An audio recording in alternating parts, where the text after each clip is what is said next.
Hola, buenos días o buenas tardes. Yo soy Chiara Oliana y trabajo para la Universidad de Granada. Os presento hoy una investigación que estoy realizando sobre el análisis de errores de hispanos hablantes que estudian chino como lengua extranjera.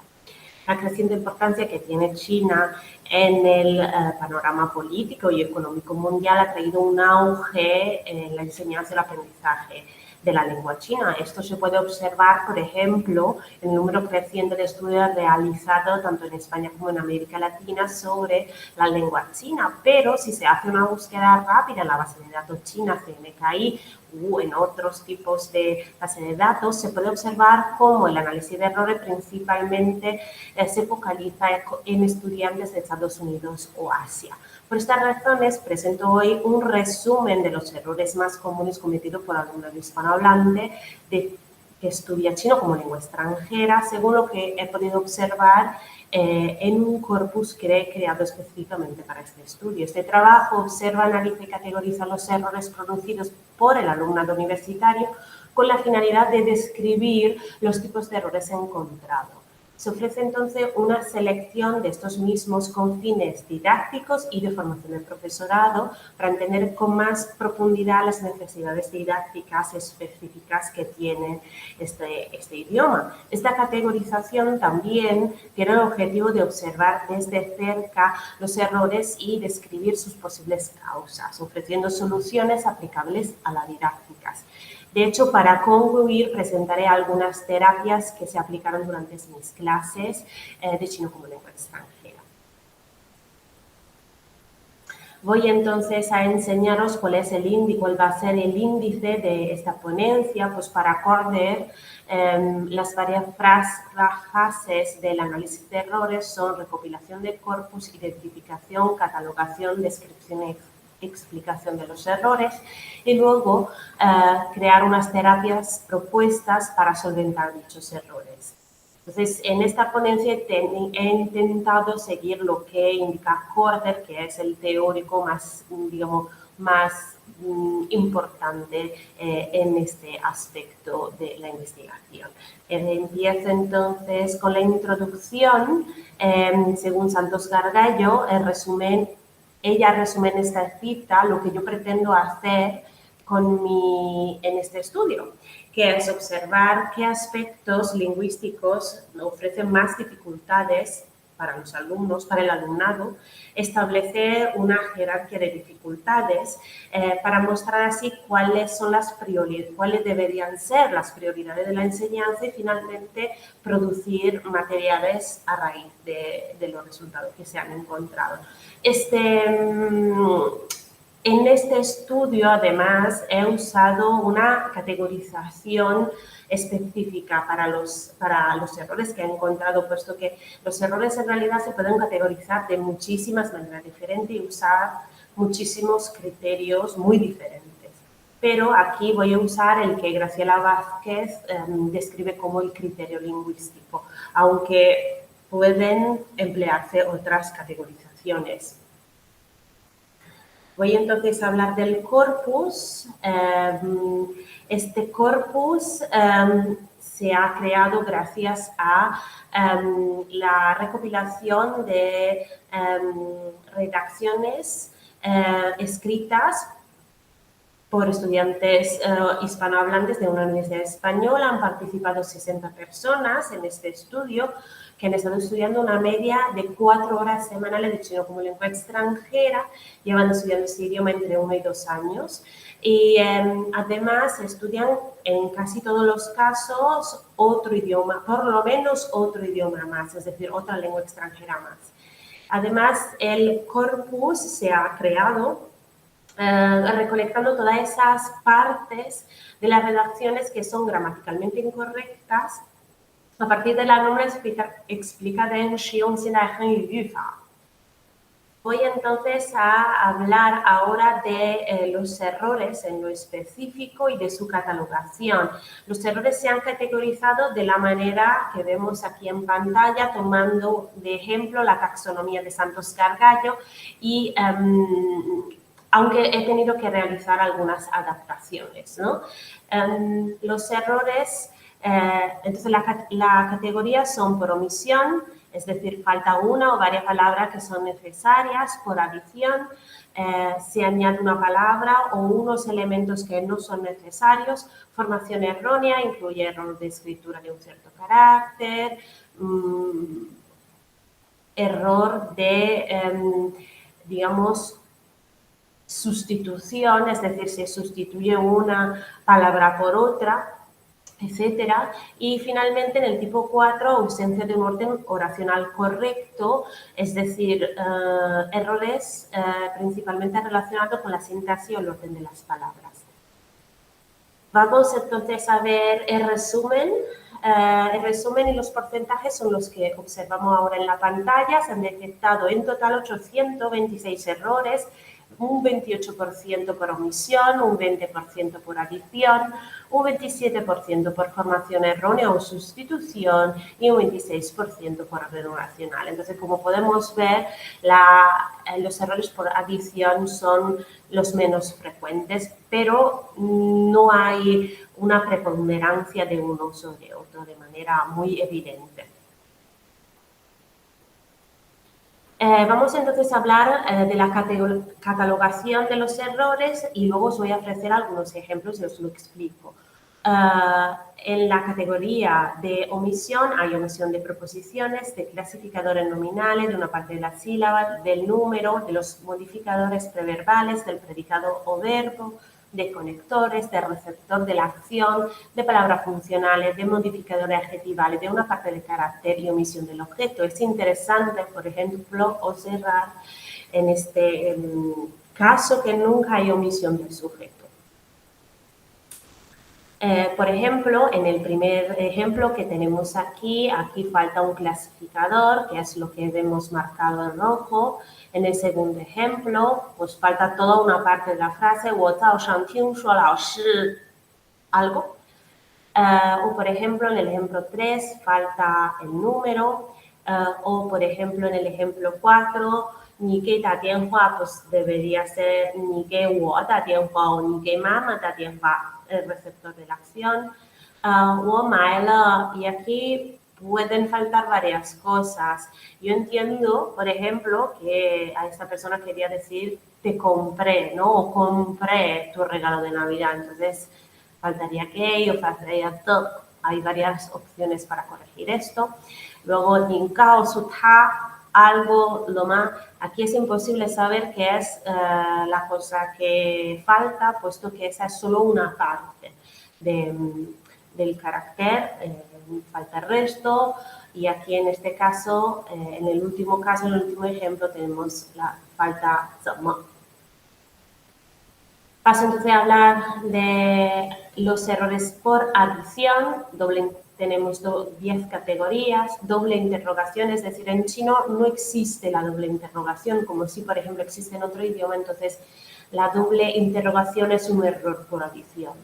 Adición de modificadores adverbiales, de palabra vacía, del plural, de conectores, de objeto directo, de clasificadores innecesarios, de preposiciones, sustantivos repetidos, verbos o predicado innecesario. De nuevo, aquí nunca se añade, por ejemplo, el sujeto por error. Vamos a ver algunos ejemplos. Aquí tenemos 5 ejemplos. Aquí pues han añadido una palabra de más. No es necesaria aquí. Aquí tenemos un ejemplo de doble negación. Shei es quién y meyo es lo que podríamos usar para crear una pregunta. Entonces tenemos una doble interrogación que no es necesaria. Quién, aquí está un clasificador de más, no es necesario. Aquí han añadido el plural. El plural sí existe en chino, pero normalmente es para personas, seguramente no para los gatos. Y aquí finalmente tenemos wo, es la adición de un objeto que es innecesario. Entiendo que la persona quería decir esto, ¿no? Entonces ha añadido wo, que es yo, aquí al final. Pasamos a la formación errónea o sustitución. Tenemos 8 categorías: sustitución de una negación por otra, de un sinónimo por otro, de un carácter por otro por razones visuales o por razones de pronunciación, sustitución de un clasificador por otro, sustitución de are por liang. Los dos significan dos, pero tienen dos usos diferentes. Formación errónea de una palabra y sustitución de la versión monosilábica o bisilábica de una misma palabra por su otra versión más breve, más larga. Vemos algunos ejemplos. Aquí se sustituye el carácter que vemos entre paréntesis por el que vemos antes de la paréntesis, que es incorrecto. ¿Veis? Cambia muy poco, pero el significado cambia. En el ejemplo 2, pues sushi, que quiere decir residencia o dormitorio, entiendo que aquí querían decir cuarto, entonces deberíamos de usar otra palabra. En este caso es un sinónimo, ¿vale? Pero en español es un sinónimo. En español, en chino, pues el sushi es la residencia universitaria y el wash es lo que es la habitación, el cuarto en una casa, ¿no? 应该办什么, ¿qué debería hacer? Aquí se sustituye una palabra por otra, deberíamos decir 做什么. 丢 quiere decir perder, pero solo se pierden cosas, objetos, no sure, que son eventos, asuntos. En este caso deberíamos de haber usado 错过. O directamente se usa una palabra, ¿no? Un carácter que se parece mucho al que hay entre paréntesis, pero de nuevo, pues es incorrecto, como por ejemplo pasa en el ejemplo número 1. Vamos a hablar del último tipo, orden oracional incorrecto, donde tenemos desplazamiento de preposiciones y sintagma preposicional, desplazamiento de término de tiempo, de objeto-sujeto, pero solo en frase con verbo bisagra, de términos de lugar, de frecuencia y de negación. Entonces, aquí tenemos muchos menos ejemplos. 我喜欢吃这儿. Este 这儿 quiere decir aquí. Entonces, como podéis ver, se parece muchísimo a la estructura oracional en español. 我 me 最喜欢, lo que más me gusta, 吃 comer, 这儿 aquí. O sea, aquí en realidad 这儿 debería de colocarse antes del verbo o el predicado. Este es lo que es un complemento de frecuencia, debería de encontrarse antes del yuan, ¿no? 我住过一次院, ¿vale? Y en la palabra también, en chino es un adverbio, entonces debería de colocarse antes de he. Finalmente, vamos a hablar vamos a hacer una discusión de los errores y traer unas conclusiones generales. Pues las conclusiones generales, una parte son las que veis aquí, que la observación de las razones de ser de estos errores es uno de los objetivos, otro del objetivo del análisis de errores, y gracias a ella podemos ofrecer instrumentos para canalizar estos errores. Entonces podemos inferir que esos participantes cometen errores debido a unas de las siguientes razones, unas ciertas razones, ¿vale? En este estudio las razones principales son las que vemos aquí en pantalla. La primera y más evidente es por homofonía de la palabra, es decir, a la hora de hablar las dos palabras suenan iguales, pero el carácter no es el mismo. Se dice que el alumnado produce estos tipos de errores por haber interiorizado la palabra por su sonido y no por su manera de escribir, es decir, no relacionan el sonido correctamente con el carácter.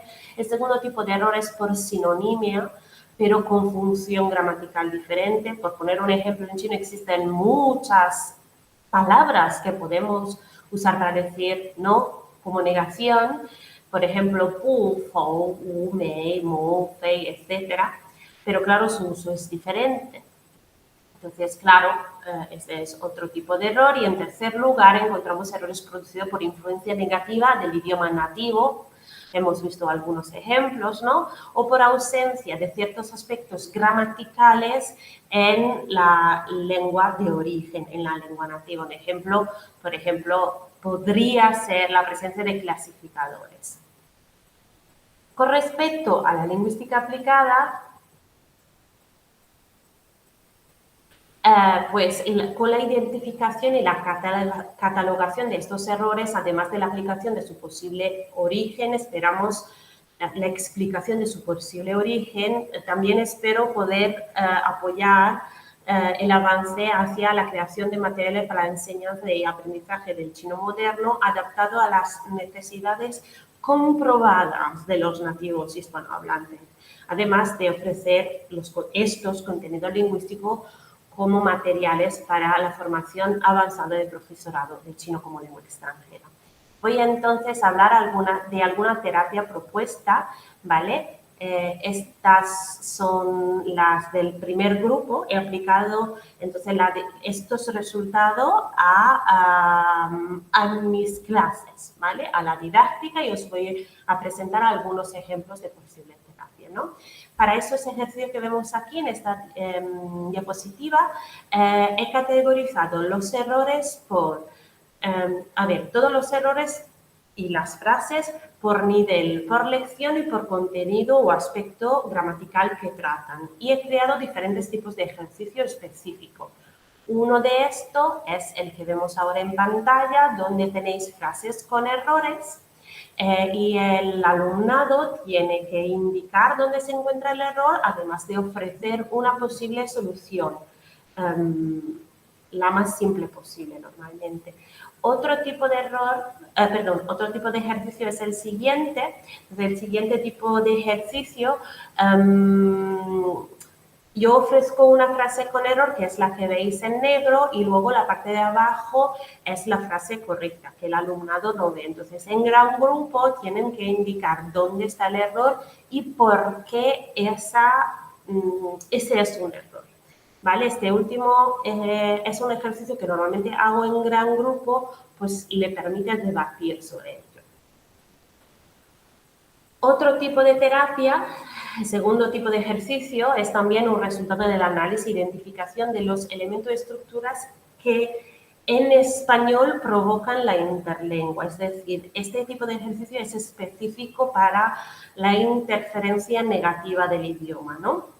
Entonces, cojo las frases con error e intento volver atrás hasta llegar al original en español, ¿no? Y en este caso suelo ofrecer frases de traducción para, digamos, atajar ¿no? Para solucionar ese problema. En lo específico aquí estoy tratando en las frases que veis en los ejemplos de solucionar el uso incorrecto de visitar y estar de vacaciones, porque en chino visitar una persona o visitar un lugar o irse de vacaciones pues son todos verbos diferentes y tienen particularidades diferentes. Por ejemplo, en algunos casos son transitivos, en otros casos no son transitivos, etc. Entonces, he aplicado, de hecho,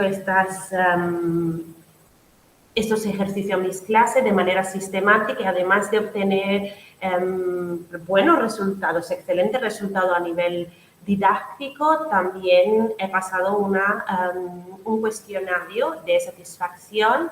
No voy a hablar de ello ahora porque ya no tengo tiempo, pero el 82,5% de las personas que han sido encuestadas está totalmente de acuerdo con la siguiente afirmación, que es: corregir frases con errores me resulta muy útil. Concluyo mi ponencia aquí con los próximos pasos de mi investigación, que son, ojalá, poder crear un corpus de errores más amplio, verificar la incidencia de los diferentes tipos de errores, crear materiales de formación para el profesorado, eso ya está en proceso, y aplicar esos materiales a la didáctica de manera sistemática para comprobar su eficiencia de manera más sistematizada. Bueno, pues mi ponencia se termina aquí. Muchísimas gracias por vuestra atención y espero que tengáis alguna pregunta.